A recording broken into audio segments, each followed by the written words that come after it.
Assalamualaikum warahmatullahi wabarakatuh. Perkenalkan, saya Sindia Nurmala Santi, mahasiswa Pendidikan Biologi Universitas Ahmad Dahlan.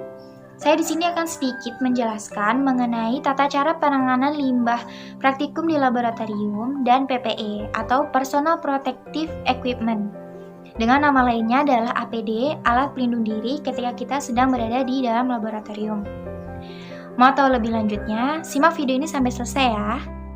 Limbah laboratorium itu sendiri merupakan hasil sisa-sisa ataupun hasil sampingan dari segala aktivitas yang dilakukan di dalam laboratorium.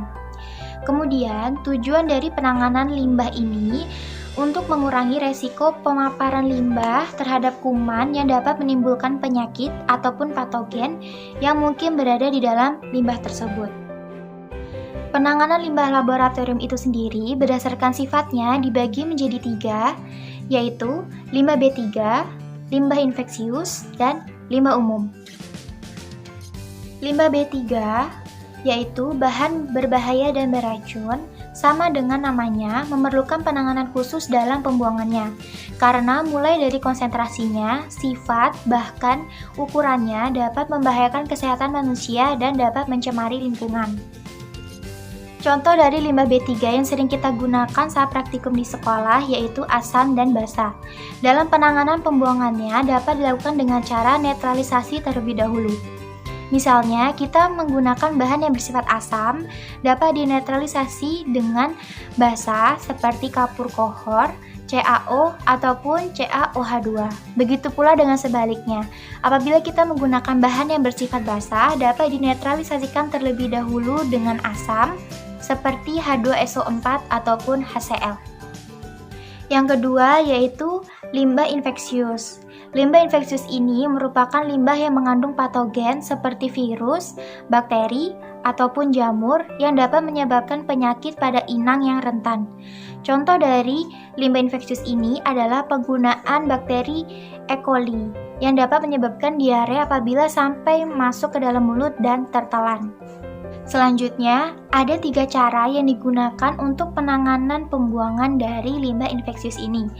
Yang pertama, yaitu adalah menggunakan metode disinfeksi. Caranya dengan menambahkan bahan kimia tertentu pada limbah tersebut untuk mematikan bakteri penyebab penyakit yang terdapat pada limbah tersebut. Selanjutnya baru bisa untuk dibuang. Yang kedua, yaitu adalah metode pengenceran atau dilution. Dengan cara mengencerkan air limbah sampai konsentrasi yang cukup rendah, setelah itu baru dapat dibuang. Yang terakhir, yaitu adalah dengan cara penimbunan atau landfill, dengan cara menimbun limbah tersebut di dalam tanah.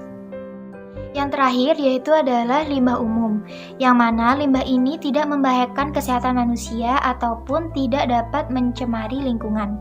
Oleh karena itu, untuk limbah umum sendiri tidak membutuhkan penanganan yang khusus dalam pembuangannya. Contoh dari limbah umum ini adalah endapan dari kertas haring, kemudian gas dari penggunaan generator, kemudian sisa-sisa ekstrak dari tumbuhan yang digunakan dalam praktikum, kemudian makhluk-makhluk hidup yang setelah digunakan dalam praktikum anatomi, dan masih banyak lainnya. Dalam penanganan limbah umum ini hanya cukup untuk mengumpulkannya dalam kantong plastik. Akan lebih baik lagi apabila memiliki 2 lapis kantong plastik, kemudian diikat kuat dan dibakar. Karena laboratorium merupakan tempat yang rentan akan bahan-bahan yang berbahaya, akan lebih baik apabila kita menggunakan PPE atau Personal Protective Equipment dengan nama lainnya adalah APD, alat pelindung diri. Adapun alat-alat yang wajib kita gunakan saat kita berada di laboratorium adalah sarung tangan, jas lab, dan masker. Baiklah, cukup sekian informasi yang dapat saya sampaikan. Semoga dapat bermanfaat bagi kita semua. Mari bergabung bersama Pendidikan Biologi Universitas Ahmad Dahlan.